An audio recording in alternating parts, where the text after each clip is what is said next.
This is lesson 5 of our borrowing unit, and this is our last lesson that we're going to cover in this unit. In this last lesson, we're going to discuss identity fraud. So everyone needs to take precautions to protect personal information from being used by others without their permission. Identity theft and fraud are big business. It costs victims, companies, and governments billions of dollars a year. Even if you're able to fix a fraud problem without losing money, it's going to take you more time than you want to spend to gather evidence and inform others about the issue. So this lesson is going to help you plan ways to protect yourself from being a victim of identity fraud. So as we take steps to protect ourselves against fraud, after this lesson you'll be able to give examples of identity fraud. You'll be able to describe how to address problems of fraud if they arise for you, and you'll give examples of ways to protect yourself against fraud. So real quick, we're going to do a scavenger hunt. I want to know what's in your wallet. Now, you don't have this page bar in front of you, but I want you to give yourself a point for each of the items that you have, either in your wallet or in your book bag or your purse or your gym bag, whatever you have on your person. I want to know if you have any of these in your wallet. All right, so everything that you have, I want you to give yourself a point. So a credit card. And the actual number of cards. So if you have 3 credit cards in your wallet, then you would give yourself 3 points. An ID card with a photo.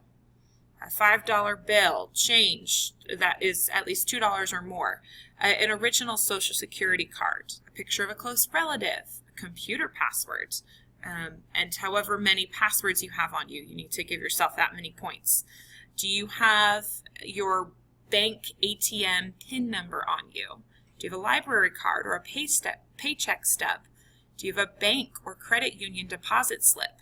Any type of money-saving coupon, car keys, a flash drive for your computer, cell phone, driver's license, facial tissue, membership card, or food.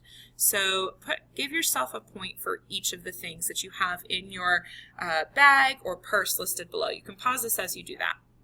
So what was your score? I did the scavenger hunt as well, and I got a score of 18 points. Maybe yours was a little bit higher than me. Maybe yours was a little bit lower than me. But I'll tell you a secret. This game, this scavenger hunt, is going to be scored like golf. So the lowest score wins. So really, what we're trying to say is the fewer items that you have listed on here, the safer you're going to be with identity theft. Now, you might be thinking to yourself, what is the problem with having food or facial tissue in my purse? Okay, there's not a problem with that, but there are definitely some items on here that could be very dangerous for you to carry around. They might still be necessary, but you need to make sure that you know where they are at all times. For instance, your credit card. A credit card could be dangerous because it could lead to overspending. There's also a potential for somebody else to use it without permission. Your Social Security card number on any of your cards, that is an increased risk for identity theft. Your Social Security card is not necessarily on a credit card, but you could find it on your paycheck stub. A lot of times companies will put Social Security numbers on paycheck stubs, and the last 4 digits oftentimes will appear on deposit slips for banks, and oftentimes carrying a copy or an original Social Security card with you is also gives very good chances for somebody to steal your identity. Remember that a Social Security card is a unique identifying number that applies only to you. So if somebody else gets that information, they could essentially take your identity from you and pretend to be you.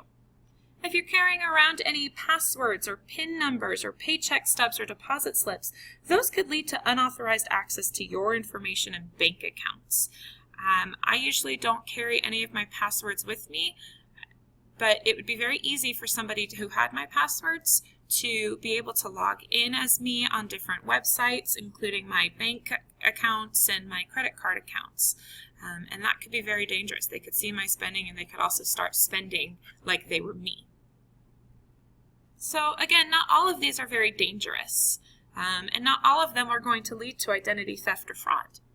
Even carrying them around won't mean that you are going to get your identity stolen. But even I've had a few scares where people have gotten my information and tried to use my cards without my permission. One interesting thing is if you've got change totaling $2 or more with you, I would highly suggest that you take that out each night and put it in a piggy bank. If you are spending cash rather than credit cards, you could actually collect anywhere from $20 to $100 by the end of the month, depending on how much you're using and what change you have. So that's just a challenge for you. How much change can you collect? And then you could take that to different places and get actual cash for it and start using that money to spend. As I've already shared, today we're going to answer these questions. How am I at risk for identity fraud? What should I do if I'm a victim of identity fraud? And how can I protect my personal information? Then we're going to use what you've learned to take action to keep your personal information safe. So I want you to preview a story about Jesse's dad. This is in your student booklet on page 34. Go ahead and read the story about Jesse's dad. It starts on page 34 and goes on to 35. Go ahead and pause this video as you do that, and you can press play when you're ready. So Jesse's dad had an instance of identity theft or fraud. Can you think of anybody in your personal life, or have you ever been affected by identity theft or fraud? I know I personally have. It was actually this past summer. My debit card that connects right to my bank account was declined at a store, and I just thought that my credit card was bad. But I found out that somebody had been making purchases. They purchased $700 of cat food and $2,000 worth of shoes using my debit card. Now, my bank was very quick and efficient to stop those purchases because that's not something that I would usually buy. First, I'm allergic to cats, and I would never spend $2,000 on shoes. I love shoes, but not enough to spend $2,000 on a pair of Jimmy shoes. But nonetheless, the bank had to freeze that bank account and freeze my debit card. They had to give me a whole new bank account number and a new debit card with a new number and a new PIN number. And it took about a month for me to be able to get that card back so I could spend money. I don't usually carry around cash, so I had to use different methods of money in order to make ends meet. I didn't have my debit card, so I had to use my credit cards.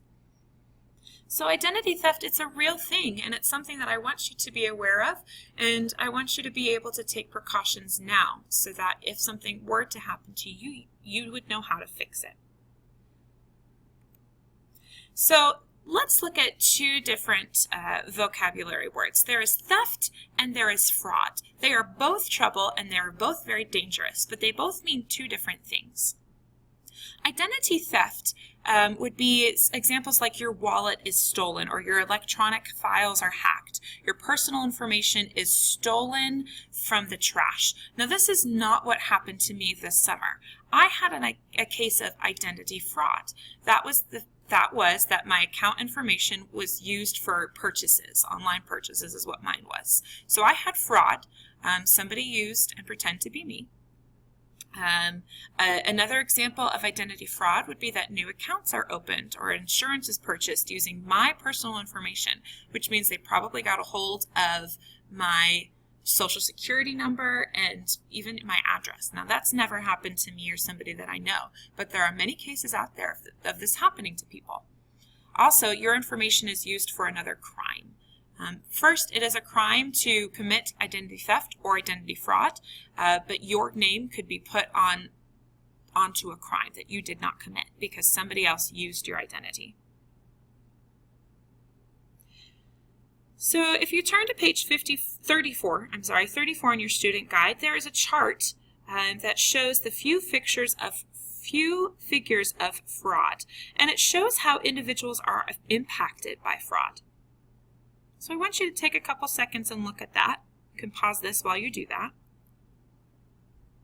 When you're done, I want to point out that fraud impacts individuals because it takes time to fix the issue. It also might cost you some money because if somebody else is using your account to buy things, you might not get that money back.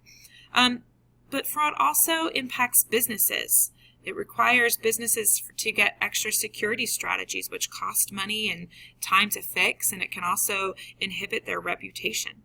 In the end, businesses and consumers are inconvenienced and costs are passed on to the consumer. So sometimes, even though you might not be the person who got their identity stolen or have gone through identity fraud, you could still be paying the price. Perhaps you're thinking to yourself that theft or fraud is only something that happens to adults because you might not have a credit card or a bank account yet. That's totally not true. Teens are target of identity theft and fraud as well. 10% of youths in the United States had someone else using their social security number. And identity fraud is growing for minors. Teens that are 15 to 18 years old, so they're old enough to work, they are the main target. And this fraud could go undiscovered for years. Businesses only see clean credit history when someone applies. So if you don't apply for a credit card or to use a loan, they might not see that history. Credit reports are not available for minors to check for any activity. So teenagers are oftentimes the perfect targets because they're not old enough yet to check and make sure that their credit history is clean. Fraud is often detected only when the victim applies for a loan or a credit card in his or her own name. So you might be thinking to yourself, well, I don't want to get a credit card. It actually could be a good idea for you to apply for one when you're old enough and when your parents allow you to, just to make sure that nobody else is using your information. I had a friend who had a case of teen identity fraud. She was 18 and she just became a college student, and she actually had to go through a background check. She was wanted to be a teacher, and as teachers we have to go through background checks to make sure that we are fit to work with students. And the background check came out that somebody else had her exact same social security number and was using it. So that had been going on for actually a number of years, but it wasn't until she did a background check, which is very similar to a credit check, that they realized that she had a case of identity fraud. So the Federal Trade Commission has a strategy for deterring and protecting yourself from fraud. So first you deter misuse of your information. Then you detect when you have a problem, and then finally you defend yourself from losses. It's the 3 Ds.